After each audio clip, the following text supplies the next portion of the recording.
Oh my gosh, I'm so excited to sit across from Nicole Myden, my new friend. How are you, Nicole? Hi, I'm so good. How are you? Thank you for having me. I know we're new friends, and I reached out to you because I absolutely adore your book. You are worthy. It's so good. And I learned about you from a mutual acquaintance friend, Judy Holler, who I had on the podcast. And just learning about you, reading your story, like, and then getting to know you a little bit better through the DMs and messaging each other, I just am so excited to have you share this idea about worthiness and related to fertility. And we just share so much in common. So I'm really honored that you're here. Thank you. Thank you. And I'm so proud of you. This is such important conversation. So good on you for creating a platform to have these very heartfelt and, important chats for people to feel safe. Yeah, I know when we chatted about you don't know the IVF journey personally, but one of the things that you and I have shared is our desires to be mothers. And in your book, I know you talk about if you have a desire, believing that you are worthy, like that if that is on your heart, that it's meant to be, and to stay connected to that desire that is kind of like your guiding force, right? Like we don't have control of where our life goes, but we can stay connected to ourselves, knowing that we are inherently worthy of these desires. Yes. Yes. I think what's happened for me now, I'll say midlife proudly, I just turned 45. Growing up, I had this vision of how my life was going to go on paper, right? And I think society does a really good job of making you feel like things have to go a certain way. And Mm. our generation grew up, I very much believe, thinking that things needed to look a certain way or somehow we'd failed at life.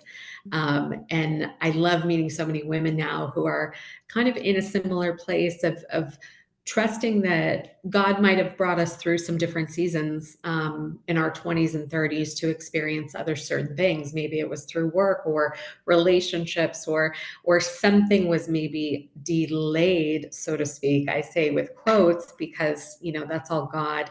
But for me personally, yes, it's always been on my heart to be a mom, and so I now have to trust that God will work out the details, and I just need to keeping the vision, like you said, and the dream on my heart. If it is in our heart, we know it must come to fruition, or we wouldn't have the thought or the dream, right? I love that. And your journey you started as, well, you still are doing what you're doing, a PR educator, specialist, master at your craft. You're so sweet. Reading Thanks. about you starting in LA Yep. and then now living in Scottsdale, Arizona. Your path has had a lot of twists and turns, and even like your backstory with your childhood, like when we found out we both have this love for the boy bands, like New Kids. Yes. um, sharing in that joy of music together. And I too have just kind of followed my heart and followed the path that resonates when I was reading your book. Um, and we share other things in common where we have both lost a parent. Um, you lost your dad, and we in the same year, 2018. My mom passed August of 2018, and I think your dad was earlier, maybe in the year. And March. yeah. Yeah. And so March of like these 20. challenges like shape us and change us. And I'd love to open it up to you wherever you kind of would like to start with, you know, um, s- going down a path and getting married and then seeing that um, fade in a way. I don't know how to say it, but walking away. And you've shared with me just recognizing that could have been a window to start a family there. And, I think other women can be in really similar situations, but you've always like followed your heart, which I really admire. Thank you. You're so sweet. Well, these choices can be exhausting, right? It's exhausting sometimes to do the right thing and then have to have that faith. That's not easy for most people to do, right? And so,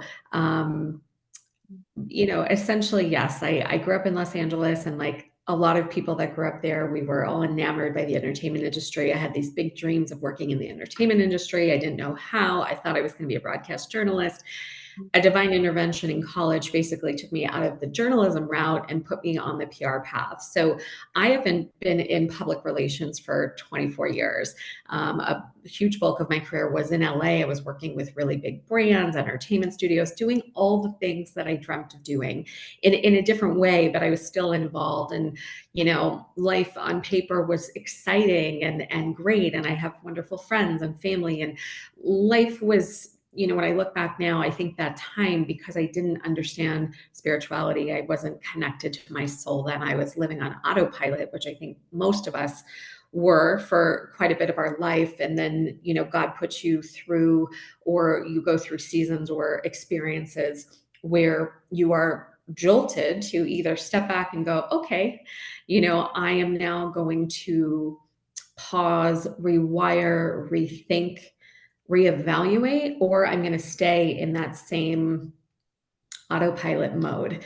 And I didn't know any better. Our generation, I don't think we didn't have these tools then. No one was talking to me about mindset. No one was asking at work, Nicole, how's your mental health? How are you feeling today?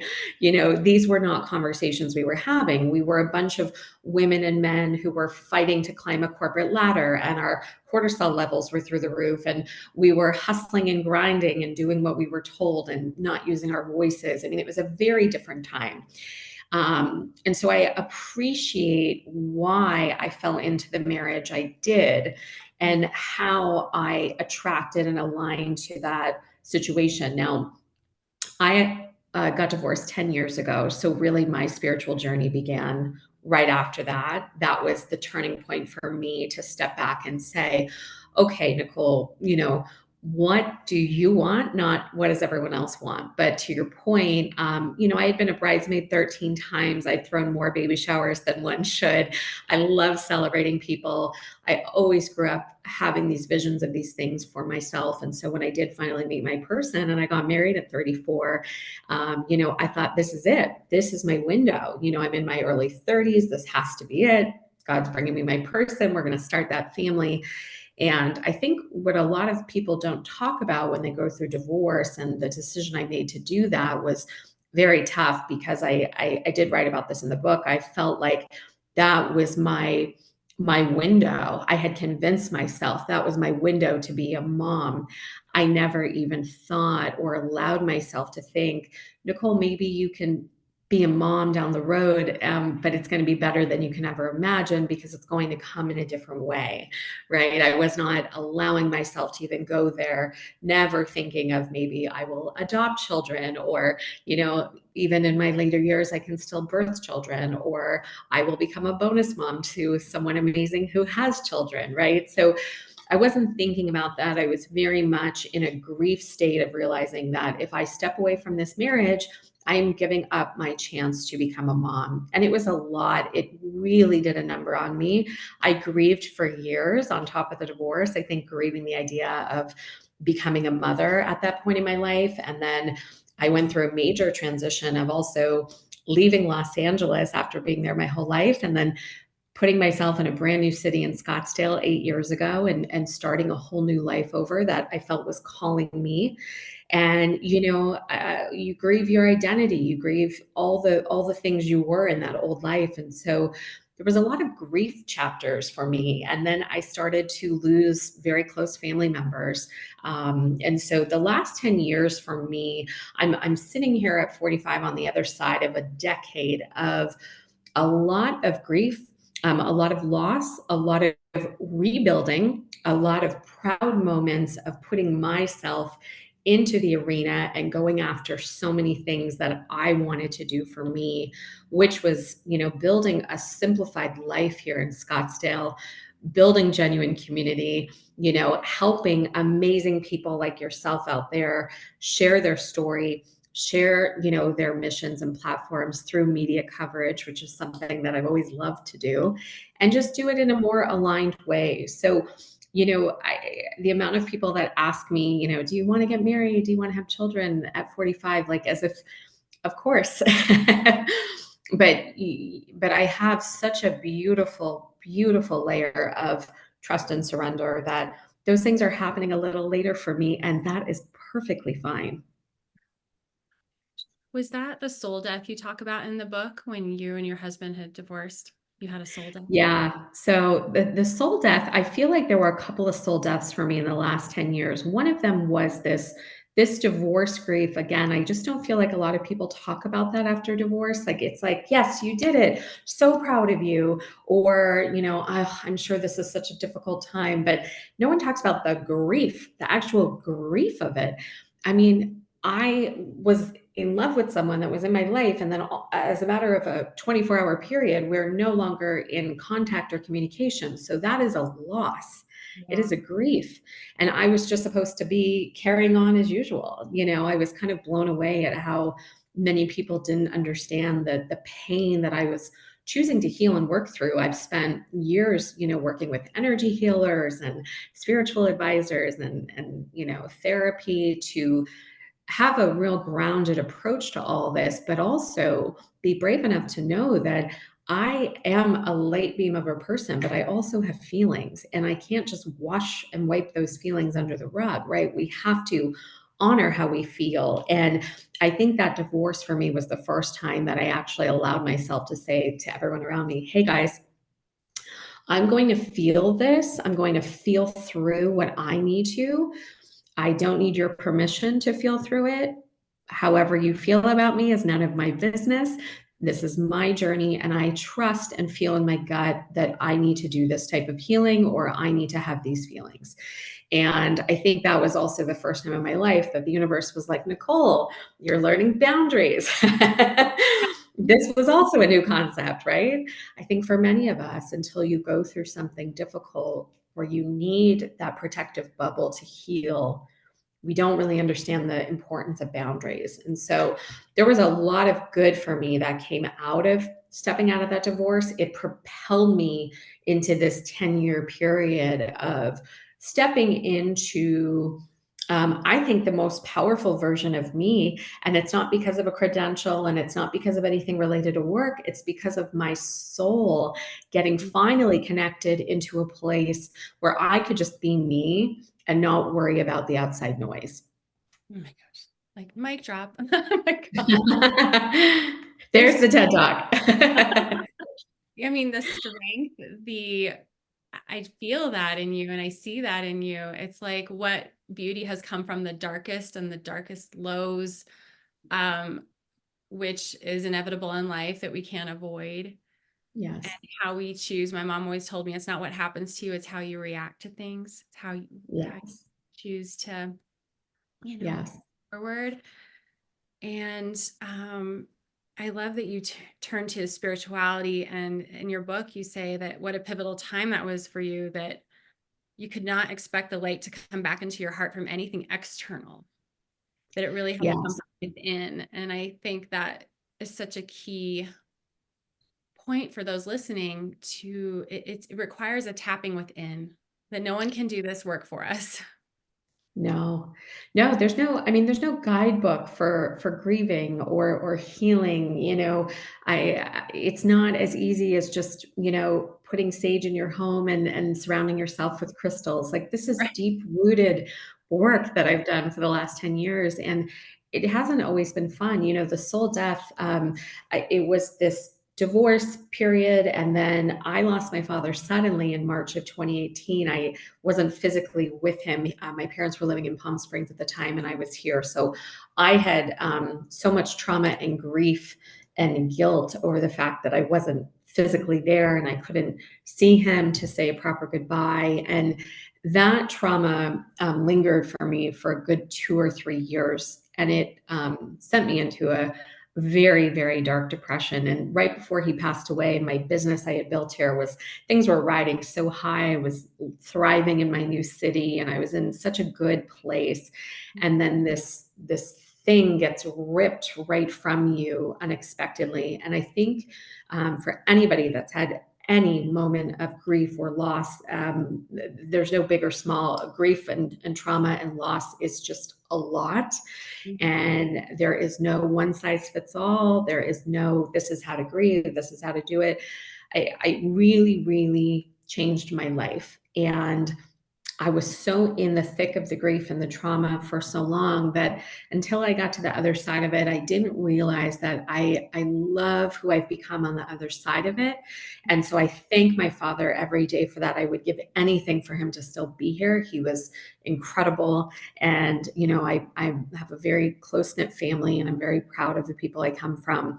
I would love him to be here. But I also appreciate the journey that I've had with him now in this phase and how we have a relationship still, and what it's done for me to have to, I think when you go through loss like this of any kind, you are like forced to not only kind of humble yourself more, but also really surrender. And it's not, I don't see it as a punishment. Like people are, I don't believe God doesn't want us to suffer, but we are in a human experience and we're all going to have very high seasons and we're going to have medium seasons and we're going to have really low seasons. And if you look at every person around you, this is evidence. You are watching people in their highest seasons, you are watching people in their medium temperature seasons, and you're watching people in their low seasons. We're all ebbing and flowing around each other in different seasons. And it took a really long time for me through the work with my spiritual team and advisors to get that I can't expect life to just be like this, right? Because I had always grown up thinking that. And so when these really difficult times happen, to your point, and what your beautiful mom shared was who you need to become to understand how to navigate or appreciate these lower seasons because they're temporary and they're not going to stay there. And that's what got me out of, I'd say, that really dark place finally, was understanding that I don't need to stay there.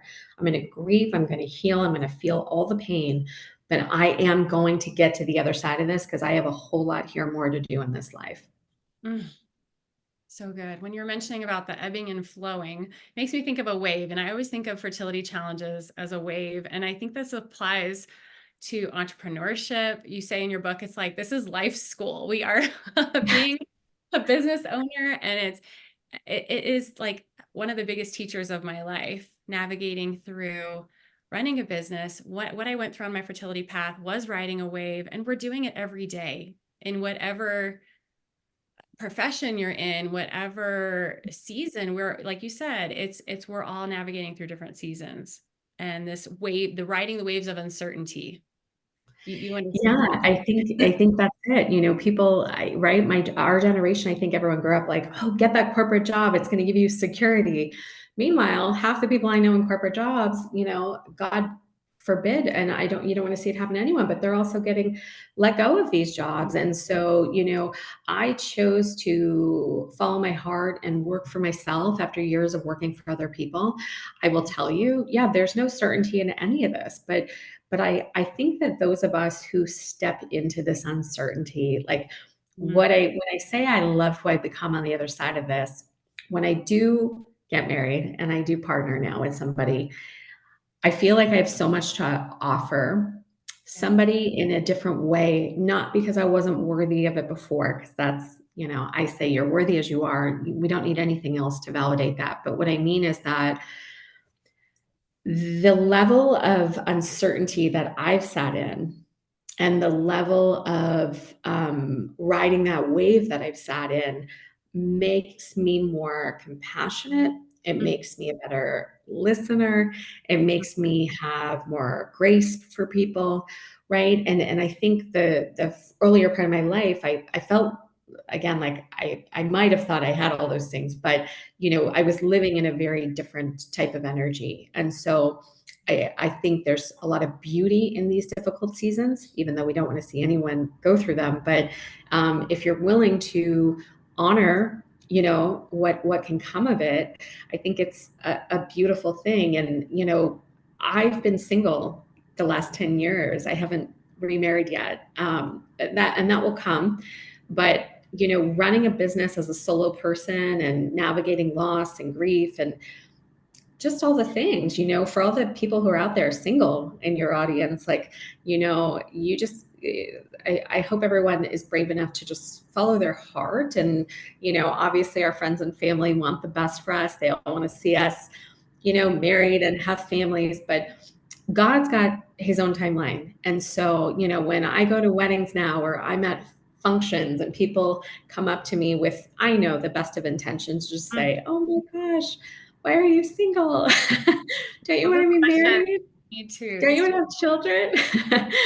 And I just give them so much love. And I say, of course I do. But my response now is usually just that I trust that God's working on it. And I'm just here to, have fun and do good in the world in the meanwhile. A beautiful attitude about it all. And I think what you share is like this, it's a soul expansive journey, a rediscovering of oneself. And I say that too, as I was going through IVF, it is, and anyone on a path to motherhood, it is a rediscovering of yourself. And without these dark times, like it makes the light that much sweeter and brighter. And Yes. you say in your Yes. book, You, continue. Oh, sorry. no, no, go ahead. Can I continue to feel worthy of an amazing life, even if it is different than what I had planned? You shared. Oof. Yeah, I know. Can we talk about that? Like I worthiness. know. It makes me tear up. I know. I know. Wow. I'm with you. I'm with you. Life doesn't always go as planned. We never plan for the challenges that we encounter. And sometimes they're presented to us as these moments that really, I say, it tests us, it challenges us, and they transform us. And so, like being tested again and again, and worthiness, like what you talk about so beautifully in your book, you are worthy as you are. I believe things really do fall into place. And I know maybe people get annoyed by hearing the way they're meant to be or the way we don't have, like, people I've interviewed have said like our planning cannot be better than God, universe, sources, timing. Our plan can't Yeah. be better. I think it was Coot, who Black Coot Blackson Yes. said that. Like Yes. we cannot create a bigger plan than what is meant for us. That's right. Yeah. Well, the reason I wanted to write this book is because I think when I sat down to finally write it last summer, I was on the other side, like I said, of a lot of really, ebb and flow seasons. Um, and I felt like there was a common theme I was finding with a lot of business owners I was meeting because I network like crazy and I've always put myself out there in all the rooms because you just never know who you're going to meet and who you're going to connect True. with. Mhm. Right. And that's what we do. And so there was this theme kind of percolating with all these amazing solopreneurs and creators and entrepreneurs I was meeting. And it was that when it came to putting themselves out there in a publicity type of way, which is my work, they were almost afraid to be seen. And so when I would kind of unpack the conversations, I would be so curious like what is it, because you have this beautiful product or this beautiful service or this beautiful way of creating impact in the world and you're such an amazing person, why are you afraid to put yourself out there? And a lot of people did not feel that they were worthy of being heard, and it blew my mind. And I thought, oh my gosh, like I've got to remind these people and all these amazing people that are, whether they're entrepreneurs or not, just people in my life, like we don't need the publicity coverage to validate us. We don't need the awards. We don't need the accolades. We don't need everyone else's timelines. I had questioned my worth so much after that divorce. I had questioned my worth so much after my father died. And then, we're going through a global pandemic and my business shifted and I was going through so much like, what am I doing here? And now I look back and again, all the grace for the fear, I think that was just creeping in, which does candidly for most of us. But at the end of the day, my message, my platform, every client I work with, every student, and there's been thousands of them now, I always say to everybody, don't look at publicity or wanting to be out there because you need it. You don't need any of this. Just continue to honor and be good with you. And when you do that and you can connect with audiences from that place, that is magic, because that is what audiences want. That's what consumers want. They want to connect with the real person. And that person doesn't need $10 million in their bank account to be a valid business owner, or 100 Forbes articles, or, the Mhm. best of this or the best of that. You just have to be good with you. Now, when it comes to publicity, I say to people, if these opportunities exist and you have a way through the media to get to more people, well, what a fun thing to play in. But you don't have to be a celebrity or the CEO of a Fortune 500 company to be worthy of publicity. We are all worthy of having our stories told. So that's really a mindset shift, right? That's really somebody just deciding, okay, you know what? I'm not going to sit back and watch all these other people, get out there with the same message when I have it too. I'm going to share it in my own unique way, right? Because Mhm. somebody needs to hear it. Just Yeah. one person at least. Yeah. I love that. Keeping it simple, the energetics we talk about that in your book. And just, that's one of the things that I feel like we're so aligned in is mindset, energetics. And I love that you're sharing this for all of us who, yes, if you're on an entrepreneurial path, but also if you're on a fertility path, this can also apply to you. I feel like the sense of worthiness, I want to share that too for the woman who is wanting to become a mom, and Yes. maybe they've gone through so many challenges and hurdles, setbacks, multiple IVF cycles, or maybe an adoption fell through, or don't have any healthy embryos, there's so many scenarios I could go through. But Yes. what can you share, from your perspective, how worthiness can also support those on a fertility path? And you're living it too. Yeah. You're in it as well. Yeah. In it in a different way. And I just want to say too, like everyone listening, I'm just so in awe and honor of everyone's bravery and journeys. Like I love more than anything at this phase of life, just hearing people's stories and, what is kind of brought them to the path they're on and what they're experiencing. And again, like we talked about earlier, there's no right or wrong, right? We're all going to go through things that are on our heart that we want. And so I would want to just bestow, I think that the underlying message in the book, the first part of the book basically is my personal story and where worth came into play for me throughout almost every major pivotal season of my life up until now. The second part is really for business owners, and it's like a how to guide for people that want to understand public relations. But the reason I started to tell my story was because I wanted to, again, bring light to this topic of worth because it's something that's not talked about enough. Like Jamie Kern Lima just put out this New York Times bestseller book called Worthy. I feel like people are finally talking about this more. The self doubt when things don't go as we want them to can really, really take over. Is this not going to happen for me now because maybe there's some resistance, or am I not worthy of having this dream because it's delayed? Or maybe this dream is actually going to show up in a way that is better than I could even imagine.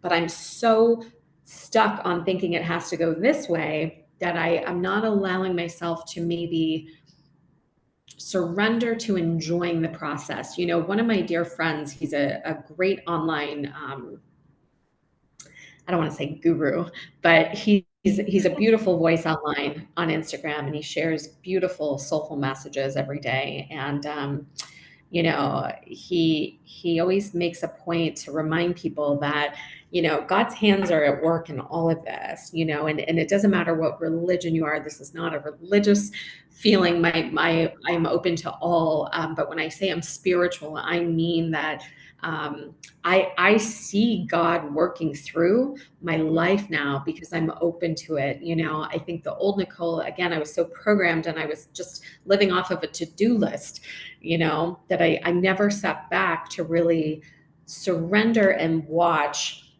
that we're all so hell-bent on getting to the destination, Mm-hmm. and we're not enjoying the journey and the process. Yeah. And through that journey and process, there are a lot of times that we can question our worth. But Yeah. we're doing that to ourselves, right? And Right. so One of my most favorite lines from my spiritual advisor who helped me a lot here after my father passed, she said, Nicole, you have convinced yourself that your life has to go one way and one way only. And she said, I am telling you right now that God has such a beautiful plan for you, and it's going to be better than you can ever imagine, but you're not even allowing yourself to go there. And that was like a big kick in the rear for me, you know? Um, right? Something we share in is when you do open yourself up to different paths, the magic, that's where the magic appears. The Yeah. serendipity and the synchronicity. You and I are so aligned in that. Yeah. And, look, I think any of us, of course, we're all goal oriented. We love to make lists. We love to write things down. We're focused. We're determined. For anybody listening that's, a business owner, especially, like we don't just get all these things. We've obviously manifested, we've created, we've co-created, we get things done. We're those type of people. But with that, I think comes great responsibility that, you know, you can try to manifest until you're blue in the face and we can try to force and we can try to manipulate, Yeah. and I know how that goes because I did that in my first marriage, and it was the universe, I think, for me, just saying, Nicole, this is okay. Like everyone makes choices in life where I'm not going to beat ourselves up, but you're now going to learn through this so that I can bring you what's waiting for you down the road. And if I look back on my marriage, that was a woman, me, who was rushing to be in a marriage to get the family going. I wasn't in my best self-worth. I was in a timeline that I felt like everyone around me was putting on, and I let it take over. And that's my fault. I didn't have my voice then. I was just so worried about, meeting some timeline in my life. But I think the worth, for all of us just comes from listening to our soul. Like, I have beautiful friends and family and colleagues and people around me, but I don't agree with them about everything, and I'm okay now saying to everybody in graceful ways, like, guys, I appreciate that, but I know intuitively I can feel what is right for me. I never felt like I could say that to people years ago for some reason. So your worth can come. Your worth isn't. You don't have to shout everything. It's not about that. It's not about like, oh my God, look over here, or like I'm worthy because I'm a business owner. Like, it's not that. This is soul worth. This is like, who are you in your grounded power of just trusting yourself, and wherever it goes, and it's okay. This is so good. So good. Yes, worthiness. And for women listening, as far as worth, is it as simple as claiming and stating it? We talked a little bit about the mindset shift that needs to take place. Like, is there a simple step or kind of Yeah. guidance you can offer for women who maybe do feel unworthy of either becoming a mother or the path that is unfolding that they're grieving? There's so Yeah. much. There's so many emotions in this: grief and loss, Yes. and worthiness. So is it just like a reframe of mind? Like, what would you say? Yeah, my biggest gripe, I will be honest, with things online is that everything is like some quick fix Yeah. solution, like, I mean, it's like all these people out there like, do this, everything will be better. It's like, but again, like when I tell you it's taken me 10 years, it's Wow. because I took the time. And I think one of the biggest things for me is being very intentional and aware of who's around me. So I would say, as a tip, like for the women listening, you're as good as the people around you, right? And so I feel like I have a lot of really great supportive people around me that love and appreciate me unconditionally, meaning, if I'm a business owner, they love me. If I'm not working, they'll love me. Like, it's not that my love isn't predicated, or the support isn't predicated off of what I'm doing. That's worth, right? Like, I have people around me that they listen, they create safe spaces, they're non-judgmental. And I think those relationships and that community has been created because I've also set the boundaries that I'm no longer to, I'm no longer willing to be around people. I don't want to have a facade. I don't want to have a, I'm living my life for you. Like, Yeah. so I think being around community, going to groups, talking with people, getting in communities where you feel safe to be heard with what you're going through and not have, the judgment or all of the added energy that you might not need. I think that's really important because our worth is going to be, you're going to start when you're in a safe community and you're in a safe place where you feel like you can be yourself with people. You're going to start immediately just, okay, I'm Yeah. safe, I'm It's trusting myself. amplified. It's amplified, right? Your confidence Yeah, just I think increases with. community is very important. I do think mindset is a huge part of it. So, I think for me, and I'm sure for you, you've gone through, so much. Like you were kind of forced, like I was, to work on the mindset. I feel like, it's like we didn't have a choice. Like we just had to get into it and we had to figure out like, what are these old beliefs? What are these old habits or patterns that programmed me to think that my worth was predicated on something outside of me? And I think when you start journaling about that, or you start maybe having conversations with a therapist around that, or someone who can help kind of navigate that even on paper and read it back and think like, okay, well, this was old programming maybe from childhood, or I picked it up from here, or I picked it up from there. And by the way, that's okay. We love that. Give it love. It's like little Nicole, little Lisa, you're good. Yeah. You're safe. You don't need that school award. You don't need that credential in the corporate job. You don't Yeah. need the title. You don't need the marriage at a certain time. We don't need these things. And I think as you start unpacking where it's all coming from, that aha moment can happen where you go, wait a minute. At least for me, I was like, wow, I feel free now because I have made peace. And I think for me, writing the book and getting all of that out into the ether to say to Mhm. everybody, like, I so honor the journey I've been on. I love all those versions of Nicole. And now I'm going to write this book and set her free. And I'm going to hopefully help someone else with this message. Amazing. There's so many thoughts going through my mind as you're talking. We get to stay empowered on this path. That's what I talk about, and rewriting the narrative. We can rewrite our new story and always start again.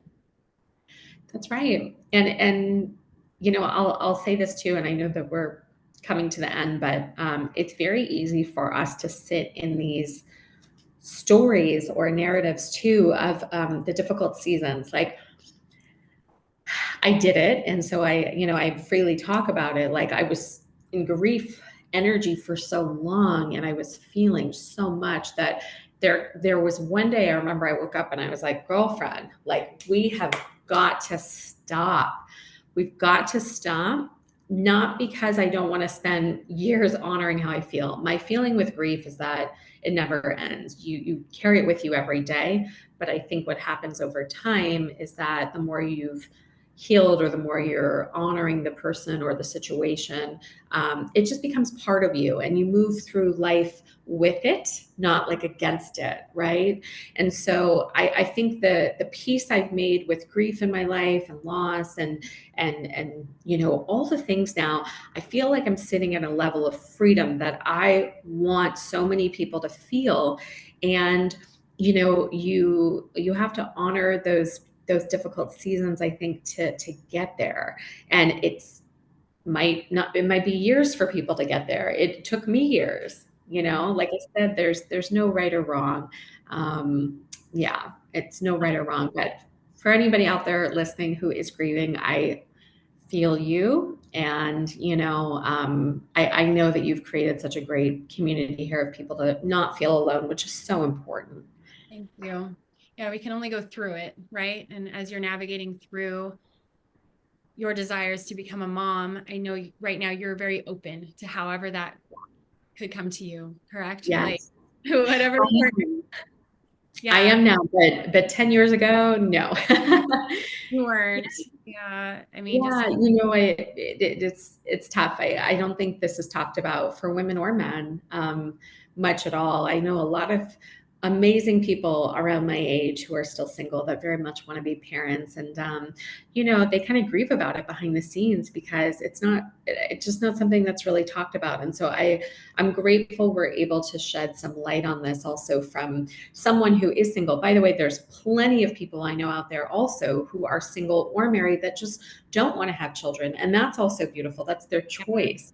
Yeah. But I think that a lot of people see me and some of my friends, we do talk about this, and they just assume that we don't want to have children because we don't have them yet.